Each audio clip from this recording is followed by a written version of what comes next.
RMC. Effectivement, si vous arrivez cric-crac, vous avez plus de chances de louper votre avion. Ma volonté, il est de quitter le club. Et peut-être que jamais je vais expliquer la raison pour laquelle je veux lâcher le club. Bonjour à tous. Je suis très content de revenir à Paris. Ici, c'est Paris. After Paris. Thibaut Giangrande. Et ici, c'est l'After Paris. Bienvenue dans ce podcast qui débat toutes les semaines de l'actu du Paris Saint-Germain. Et merci de continuer à faire monter ce podcast qui est dispo sur toutes les plateformes habituelles. Vous pouvez noter, commenter, vous abonner si ce n'est pas encore fait. L'équipe, cette semaine, l'équipe type. Salut Jimmy Brown. Salut Thibaut, bonjour à tous. Et salut Arthur Perrault. Salut messieurs, notre bonjour à tous. Père suiveur du Paris Saint-Germain. Ça va les gars, en pleine forme? Bah, ça va, hein. On est en 8ème. Eh oui. 10-0 sur les deux matchs. Il semble loin le temps où le PSG était proche de la sortie, c'était il y a au moins 3 semaines. On n'a pas encore l'adversaire au moment où on enregistre, nous sommes jeudi soir, Liverpool ou le Barça, mais on se projette quand même. Qui doit entourer l'indispensable Dembélé dans le trio d'attaque? C'est notre débat de la semaine. Arthur, 7-0 ce mercredi soir, l'air de rien. Soirée historique au Parc des Princes. Jamais le large succès en Coupe sur la scène européenne. Jamais arrivé un succès aussi large. T'as vu les joueurs après le match, t'étais sur place. C'était quoi l'état d'esprit? Est-ce qu'on était dans justement un truc c'est historique, etc. Ou, comme je l'imagine et je l'espère, on était déjà sur l'étape d'après. Non, il n'y avait pas du tout cette euphorie. Et d'ailleurs, Luis Enrique a même posé la question dans une de ses réponses en disant mais je crois d'ailleurs que c'est quelque chose d'historique pour le club. Il n'était pas sûr. Donc, c'est dire à quel point voilà, on a mis ça de côté très rapidement du côté du staff parisien. La seule chose qui a été répétée dans la direction d'après-match, c'est le fait qu'il y ait eu quand même 7 buteurs différents. Au-delà de ce large succès, le fait qu'à chaque fois, voilà, ce soit des réalisations d'un joueur différent, c'est un truc qui a été très apprécié. C'est-à-dire apprécié, répété pour montrer, vous voyez le projet, on n'a pas besoin d'un seul buteur et tout. Je peux te retrouver le message, mais c'est vraiment 2 minutes après le coup de sifflet final où je reçois mot pour mot, mais faut noter, il y a 7 buteurs différents. Et même pas Dembélé dans les 7. Ouais, alors voilà, 22h45. 7 buteurs différents comme un symbole, 7 extras forcément. Et qui envoie ça? On peut pas tout dire. Non mais d'accord. Ce que je veux dire, c'est si c'est la maman d'Arthur qui envoie ça. Okay, non, mais direction du club. Donc c'est te dire, il y a juste ça qui est resté de côté. Après les joueurs, et je pense à Vitinha qui est venu en zone mixte, où on lui demande, voilà, est-ce qu'il a pris le temps de profiter, de savourer. Il dit, on a profité, mais il faut avancer maintenant parce que on sait très bien que derrière ça va être du costaud. Que retenir de ce match? 7-0. Brest, bon, en plus, ils avaient compris, je crois, dès le match aller, Eric Roy a fait largement tourner. C'était une équipe à prime de Brest. Oui, mais quand même. Ouais. Quand même, c'est pas anodin d'en mettre 7. C'est Manu Petit qui disait ça dans l'after hier, lui qui a connu des gros matchs de Coupe d'Europe. Il a une grosse expérience européenne, Manu, du plus haut niveau. On peut lui faire confiance là-dessus. C'est jamais anodin de mettre 7 buts, même sur un match qui semble facile face à une équipe qui a tourné. En général, tu peux avoir une sorte de démobilisation qu'on a beaucoup connue au PSG ces dernières années. Voilà, quand tu savais que c'était gagné d'avance, tu te dépouillais pas non plus. Là, ils ont joué sérieusement pendant tout le match. Les joueurs qui rentrent, ils sont décisifs. Le petit Mayoulou, il met son premier but en Ligue des Champions, c'est super. Kimpembe revient au parc, ovation. Je veux dire, franchement, tu peux pas faire soirée plus réussie pour le PSG. Pas de blessés. Ça tourne devant, les milieux sont investis, t'as un but Hakimi qui fait de la passe D pour Nuno Mendes, je veux dire c'est la soirée sans aucune fausse note. Oui, mais c'est vrai que c'est bien de le signaler et d'appuyer le trait là-dessus, parce que c'est vrai qu'on pourrait avoir tendance, il y a ce discours, oui c'était Brest, c'était l'équipe B. C'est rare qu'on vive des soirées comme ça. Oui, et puis c'est pas la première petite équipe, avec tout le respect qu'on a pour Brest, que Paris affronte, et ils ont pas mis 7-0 à toutes les petites équipes aussi. Et attention les gars, regardez les autres barrages. Et même à l'inverse, pardon, parenthèse, même pour les Brestois qui prennent 7-0, voilà, j'ai vu passer ça après, mais pour prendre 7-0, il faut déjà être en Ligue des Champions aussi, donc voilà, oui. Oui, mais regarde aussi les résultats des autres barrages de Ligue des Champions. Ouais, entre équipes, Juve, tu vois, Milan, présumées déséquilibrées a priori. La Juve c'est dehors, le Milan c'est dehors contre le PSV et Feyenoord, le Bayern ils ont galéré comme jamais contre le Celtic. Normalement d'ailleurs la dernière fois que le PSG avait mis 7 en Ligue des Champions c'était le Celtic au Parc en 2017, c'était 7-1. Donc je te dis le Bayern ils vont cartonner le Celtic, c'est pas du tout comme ça que ça s'est passé. Paris a fait le taf et très bien fait même. Après tendance toujours à être un peu trop exigeant et peut-être qu'on en reparlera. Je trouve qu'il y a quand même des petits détails à améliorer. Défensivement notamment. Défensivement notamment, je repense à Fabien Ruiz aussi. On va dire qu'on s'acharne sur lui, mais il a quand même plusieurs belles occasions. Tout se passait bien, Arthur, on passait un bon moment. Non, mais c'est vraiment pour aller chercher dans le détail. On va arriver dans une période où il va falloir que ces détails-là soient rectifiés. Et si on est dans le détail, on est obligé de parler un peu de la performance de Fabien Ruiz. Mais on parlera probablement 8e de Fabien Ruiz et de Donnarumma. Si tu veux prendre le verre à moitié plein, tu peux te dire aussi que tu n'avais pas Warren Zaïre-Emery sur la double confrontation, que ça s'est pas du tout senti, qu'aujourd'hui... Voilà, tu es en mesure de pallier aux absences. Alors évidemment, il faut prier pour qu'il arrive rien à Dembélé et Hakimi. Ça, c'est difficilement, eux sont difficilement remplaçables. Je rajouterais aussi Marquinhos, mais pour le reste, l'équipe, elle peut, voilà, ça peut tourner. Si tu as un blessé, tu as un absent, tu as suffisamment de solutions et on va y venir même en attaque pour pallier aux éventuelles suspensions ou blessures. Et justement, la transition est là. La passe D de Jimmy. J'aurais été un peu numéro 10. Ouais, un petit peu. Pas trop non plus, quoi. Pas trop non plus. Liverpool ou Barcelone, on saura ce vendredi, mais projetons-nous, et même en fonction si vous écoutez ce podcast après, mais un mot sur chaque adversaire avant de s'intéresser justement à notre thème du jour, ce trio d'attaque. Contre qui le PSG a le plus de chances de passer je vais faire mon Daniel. J'étais très mal compris sur les réseaux. Là, l'extrait il est sorti. Je me suis fait allumer la semaine dernière en disant que on souligne pas une. Il y en a beaucoup qui m'en ont parlé. On souligne pas de progression, etc. Mais c'est pas du tout ce qu'on a dit. On a passé un podcast à dire que le PSG a vachement progressé. La question était est-ce qu'ils sont favoris de la Ligue des Champions. Moi, j'avais dit tu vas jouer Liverpool ou Barcelone. C'est les deux pires équipes à jouer. Et je le maintiens cette semaine. Franchement, moi, j'ai presque envie de dire je préférerais Liverpool. Pourquoi ? Ne serait-ce que pour la nouveauté, parce que ça fait depuis 97 que tu les as pas affrontés sur un match aller-retour. Ça ravivera de bons souvenirs. C'était l'époque Coupe des Coupes en 97. Le Barça, tu as l'impression que tu les joues quasiment tous les ans en phase finale. Donc voilà, ne serait-ce que pour changer. Et je sais pas, moi, le Barça, j'en avais pas un peu parlé déjà la semaine dernière. Ils font peur. Je sais pas, je les trouve un peu plus costauds que la saison dernière. Et je trouve que Liverpool s'essouffle un petit peu. C'était déjà le cas, j'avais déjà dit la semaine dernière. Entre-temps, ils ont accroché, ils ont fait 2-1 contre Wolverhampton un peu à l'arrache. Hier, en même temps que le PSG contre Brest, ils se sont fait accrocher à Villa Park. Ouais. Voilà, quand tu démarres très fort les saisons, il y a toujours un moment où tu as un petit creux et j'espère que, vu que en plus là, tu n'auras pas comme les années précédentes 3 semaines entre l'aller et le retour. C'est-à-dire que ça va aller très vite. C'est une semaine. Le 4 mars, le 4 ou 5 mars, tu joues l'aller, le 11 ou 12 mars, le retour. Donc la semaine suivante. Les matchs sont très rapprochés. Dans la séquence actuelle, j'aurais une petite préférence pour Liverpool, mais dans les deux cas, ça va être, je pense, très très dur, quel que soit l'adversaire. Arthur n'est pas d'accord. Pas forcément, on a déjà parlé un petit peu la semaine dernière, mais pour Barcelone, et on a eu de nouveau le débat à la rédaction, je continue de penser que cette équipe n'a pas beaucoup progressé comparé à l'opposition de l'année dernière avec le Paris Saint-Germain. La seule chose, et pour mettre de l'eau dans mon vin, je pense que le discours de Flick passe mieux et que ses idées sont mieux retranscrites sur le terrain. C'est ce qui fait que peut-être cette équipe cette saison est un peu plus imprévisible. L'autre chose, et on en parlait aussi à la rédaction, en fait, Liverpool, j'ai envie de savoir si tout ce qu'on voit depuis le début de saison, ça marche contre un très gros d'Europe. Et je pense que Paris est un très gros d'Europe, qui est une équipe très compliquée à jouer, et que pour Paris, ce sera un vrai premier gros test, mais que aussi, et on l'oublie, pour Liverpool, ce sera un premier gros test. Et c'est aussi ça qui m'excite, entre guillemets, dans ce rendez-vous. Après, donc je penche plutôt pour Liverpool. Même si Liverpool ont quand même la possibilité de se tester tous les week-ends en Première Ligue et à des matchs championnat supérieur, tout ce que tu veux. Oui, bien sûr. Ouais. Mais là, culture de jeu, je pense, différente, avec un Luis Enrique, avec ses surprises, comme on le sait. Après, il y aura un vrai combat tactique aussi, quoi. Pour le storytelling, je reprends le Barça. Moi, je veux le Barça. Maintenant, il y a trop d'histoire, trop d'antagonisme avec cette équipe. On veut reprendre le Barça. T'aimes pas la nouveauté, toi? Non, mais on veut reprendre le Barça et on veut les tarter à nouveau. Voilà. Tous les ans, j'ai envie de tarter le Barça. C'est une autre façon de voir les choses. On verra ça, en tout cas, déjà le tirage au sort. Et la question qui nous anime maintenant, parce qu'on n'a pas beaucoup de doutes sur cette équipe, c'est vrai que l'équipe type se dégage enfin d'ailleurs sous Luis Enrique, mais quand même, devant, l'arrivée de Kvara a rebattu les cartes, l'explosion de Dembélé, les trois de devant. Qu'est-ce qu'on fait ? Qu'est-ce qu'on fait contre Liverpool ? Qu'est-ce qu'on fait contre le Barça ? Bon, on est d'accord que Dembélé est devenu indispensable. Ça aurait pu être un débat il y a quelques mois. Ça l'est plus aujourd'hui. Ça l'est plus aujourd'hui. Oui, je pense que si c'est le premier que tu mets sur la feuille de match, s'il est disponible. Qui vous l'entourez dans ce trio d'attaque ? Est-ce que c'est Barcola et Kvara, comme ça a été le cas contre Brest ? Et je crois qu'Arthur, c'était une petite surprise. On était plutôt peut-être sur Doué. Ouais. Est-ce que c'est Doué justement ? Est-ce que c'est un Ramos ?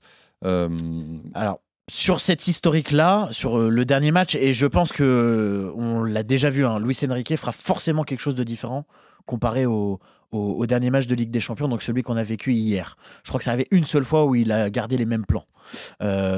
Avant le match, 2 jours avant, avec Fabrice Hawkins, on nous a fait comprendre que la tendance était à ce que Kvara débute sur le banc. Matin du match, donc hier matin, staff, entourage joueur, on nous a redit la même chose. Et finalement, on se retrouve face au poteau rose avec Kvara titulaire sur ce côté avec Barcola à l'opposé. Je me dis, pourquoi il a fait ça? L'explication que l'on m'a donnée, sans totale confirmation, c'est que Paris avait de l'avance. Kvara, et Luis Enrique l'a dit subtilement aussi dans sa conférence de presse de veille de match, a besoin encore de trouver ses repères, a besoin de ce temps d'adaptation, a besoin de jeu, a besoin voilà, d'être sur le terrain. Je pense qu'il n'a pas dit de bêtises et que c'est pour ça qu'il l'a mis titulaire hier soir. Et après, ça a fait l'objet d'un gros débat en avant-match, et je n'étais pas d'accord avec Jeannot et Kevin Diaz. Je le trouve mieux. J'étais pas d'accord avec toi non plus. Je sais, mais je le trouve mieux. Je l'ai trouvé encore mieux hier soir, et je trouve qu'on est très, très, très dur avec lui. Je trouve qu'on a eu beaucoup de joueurs qui sont arrivés contre 70 millions d'euros et qui ont eu des débuts au Paris Saint-Germain beaucoup plus compliqués que lui. Non, moi je trouve qu'on n'est pas dur. C'est juste que en fait, je trouve qu'on est lucide. C'est-à-dire que pour l'instant, il vient d'arriver, c'est pas terrible. Il a mis son but, etc. Son deuxième d'ailleurs hier soir. Mais on peut dire que c'est pas terrible tout en disant ça va, ça fait 5 matchs. Qu'on lui laisse largement le temps et qu'on ne doute pas de son intégration. Le luxe qu'a Luis Enrique, c'est qu'il gagne en fait. Donc c'est pas grave. À une époque, ça aurait fait la une des journaux. On le met de côté. Hier, on en a parlé un peu en avant-match. Il fallait trouver un thème sur un PSG Brest où c'était déjà joué d'avance. Donc tu focuses sur Kvara, qui est un peu le titulaire surprise. Mais franchement, personne n'en parle de l'intégration plus ou moins compliqué. Moi, je suis plutôt de l'avis d'Arthur. Je trouve les gens sévères avec Kvara. Fallait s'attendre à quoi? Qu'il arrive et qu'il mette 8 buts en 5 matchs dès son arrivée? Non, voilà. Commence à être décisif. Tu le sens de mieux en mieux. Tu sens qu'il y a eu une période aussi à Naples, il faut le rappeler, où il a moins joué, où il était un peu en conflit avec le club. Il y a eu la réathlétisation à son arrivée au PSG. Il faut que physiquement ça revienne. Il faut que tu prennes. On sait que le jeu de Luis Enrique est hyper exigeant, donc il faut que tu prennes tes repères avec tes coéquipiers, tout ça. Je pense que c'est de mieux en mieux. Alors ok, mais sachant ça, ce que vous dites là, dans 2 semaines, le Barça ou Liverpool? Moi, je pense, pour aller plus loin dans l'interprétation, si tu remarques hier, il sort Dembélé et Barcola, Kvara, il fait tout le match. Oui. Ça donne une indication, je pense, déjà sur le match de Lyon. Tu as raison. Qui est, je pense, un match important. On va pas faire ici de politique, mais tu as bien compris que vu l'antagonisme entre John Textor et Nasser Al-Khelaifi, je pense que ce match-là, il est coché un peu dans le calendrier parisien.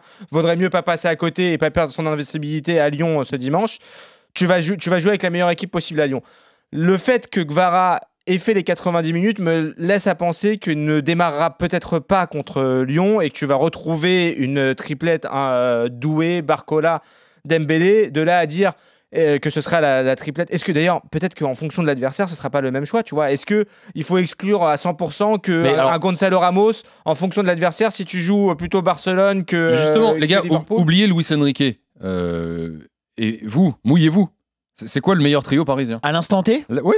À l'instant T, je pense que c'est celui dont vient de parler Jimmy. C'est Doué à droite, Barcola à gauche et Dembélé en faux 10. Et c'est plus l'association, en fait, si tu veux. Parce que si tu veux, t'as bien compris que Barcola et Kvara, les deux, ils sont plus à l'aise à gauche. Et que si t'en mets un à droite, là, déjà, et d'ailleurs, tu le vois hier. C'était Kvara contre Brest. Ouais, mais en fait, c'était souvent aussi Dembélé. Qui prenait là, tu vois, quand Kvara est là, et on l'a vu à Brest, et d'ailleurs ça m'avait marqué à Brest, Kvara est titulaire, il fait 15 minutes à droite, 15 minutes dans l'axe, 15 minutes à gauche. Donc je pense que c'est là aussi où il peut se démarquer. Peut-être que Doué n'a pas autant de facilité pour l'instant à faire ça, et c'est là où il peut se démarquer. Mais je trouve qu'à l'instant T, et on le voit hier, Doué a quelque chose de différent, un peu plus d'installation, un peu plus de fluidité. Avec aussi toujours quand même pas mal de déchets. Je parle sous le contrôle d'Arthur, mais ce qu'adore Luis Enrique, c'est ce côté un peu liquide, entre guillemets, c'est-à-dire de pouvoir permuter constamment pour trouver l'adversaire, de pouvoir changer les positions, etc. Donc Kvara, il t'offre cette option-là. Moi, je vous trouve sévère. Je pense que Doué, il est capable de prendre les 3 postes. D'ailleurs, il a joué parfois côté gauche, il a joué parfois dans l'axe. On disait tout à l'heure ce qui a changé au PSG. Il y a eu l'arrivée de Kvara, il y a eu l'explosion de Dembélé, mais il y a aussi l'émergence de Désiré Doué. Pardon, mais c'est pas du tout le même joueur que depuis un mois et demi, depuis la reprise en 2025. Désiré Doué, moi je trouve qu'il a passé un vrai cap. Et si vous remarquez aussi dans le nombre de minutes, à chaque fois qu'il le met titulaire, il le gère aussi beaucoup, Luis Enrique. C'est-à-dire qu'au bout d'une heure de jeu, il le sort. Tu sens qu'il n'a pas envie de le surexposer, qu'il n'a pas envie de risquer la blessure. Je pense qu'il compte énormément sur Désiré Doué. Et ça ne m'étonnerait pas que la triplette titulaire soit Doué, Dembélé, Barcola, avec en sortie de banc, et tu l'as vu hier, tu peux envoyer Kvara au bout d'une heure, tu peux envoyer Gonzalo Ramos en fonction du profil de match, tu as Kanguini aussi qui peut rentrer, enfin, tu as une multitude d'options. Il est arrivé à ce qu'il voulait depuis qu'il a été intronisé, Luis Enrique, c'est-à-dire d'avoir la possibilité d'interchanger plein de joueurs et de s'offrir une multitude d'options. Petit point stat brut comme ça, là, on parle de ceux de devant. Sur la saison, Dembélé, 30 matchs, 23 buts, 6 passes. Barcola, 36 matchs, 16 buts, 9 passes. Doué, 32 matchs, 5 buts, 9 passes. Ramos, 21 matchs, 9 buts, 4 passes. Et Kvara qui a quand même déjà 2 buts et 2 passes D en cette match. Pour être tout à fait honnête, il faudrait avoir le nombre de minutes. Parce que notamment Doué, exactement. Voilà. Exactement. C'est ça le truc aussi, tu vois. Doué, en fait, sa saison, elle se coupe vraiment en deux. Doué, il y a le Doué post-trêve hivernale. Bien sûr. Et le Doué qui découvrait le PSG au début. Et tu vois qu'il est précieux dans le jeu. Le nombre de passes décisives, c'est là où il fait la différence. Il y a un nom que j'ai cité, vous ne me l'aviez même pas cité sur les 3 de devant, c'est Ramos. Bon, il n'y a plus de débat sur le fait qu'il soit titulaire ou pas. Il est venu hier en zone mixte. Mais il y a... fait une bonne entrée hier. Mais c'est ce que j'allais dire. Sur les stats de Ramos que je vous ai donné là, 9 buts. 7 ont été marqués en tant que remplaçant. En fait, malheureusement pour lui, on a l'impression que c'est le rôle parfait, le super. Malheureusement, tout le monde est content s'il arrive à marquer des buts. Peut-être pas lui. Malheureusement, alors justement, hier il est passé et face aux journalistes et on a essayé un peu d'interpréter son comportement. On lui a demandé si ça lui allait cette situation. Il semble pas embêté. Il semble vraiment pas gêné. Lui, il est là, il le dit. Il le dit. Moi, le coach me dit de rentrer, je rentre, je marque. C'est un discours un peu banal. C'est un discours un peu banal. Je suis d'accord avec toi. Mais ce que je veux te dire, c'est dans la façon dont il l'exprime, face aux journalistes. Il est pas au fond du trou. Il vit ça très très bien et il s'en contente entre guillemets. Voilà, c'est le plus important, j'ai envie de te dire. Tiens, juste sur ce trio, tu mets qui toi avec Dembélé, Barcola et Doué aussi, et Kvara sur le banc. Je mets Doué aussi. Bon. À l'instant T, je mets Doué. Tiens les gars, un mot quand même sur le match de ce week-end, l'affiche dimanche soir au Groupama Stadium. Ouais. Est-ce que, et je voudrais commencer par toi, Jimmy, tu es inquiet pour l'invincibilité cette saison du PSG? J'en avais parlé en toute fin de podcast la semaine dernière. Moi, si on passe ce match-là, c'est bon? Non, mais j'ai un mauvais... Lyon, fin février, je crois que c'est 2019, si je dis pas de bêtises, le PSG est toujours invaincu et on perd l'invincibilité au Parc OL. C'est toujours des matchs compliqués, c'est toujours des matchs particuliers. Après, sur la dynamique du moment, franchement, tu as du mal à flipper. Il a parfaitement géré l'effectif. Ils ont pas trop, tu vois, il a sorti tout le monde, tous les titulaires, ce que je disais tout à l'heure, aux alentours de l'heure de jeu. T'as pas de pépins physiques. A priori, ça devrait bien se passer, mais après, on sait c'est vrai que Lyon est tellement imprévisible. Ça, c'est 2019, tu perds 2-1. Di Maria ouvre le score, ensuite c'est Moussa Dembélé et Fekir sur penalty. Et c'était la 23e journée. On joue quelle journée là 24 ou 25, là, un peu plus loin. Non, c'est la 23e ce week-end. Voilà, exactement. Tu vois? Exactement. Ce serait, si tu repères ton invincibilité 6 ans plus tard, dans le même stade, à la même journée.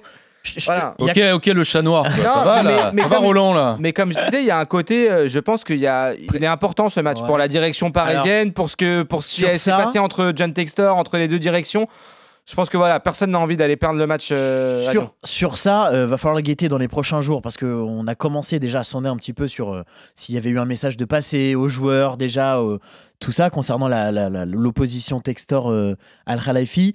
Il n'y a pas eu de discours en ce sens hier soir.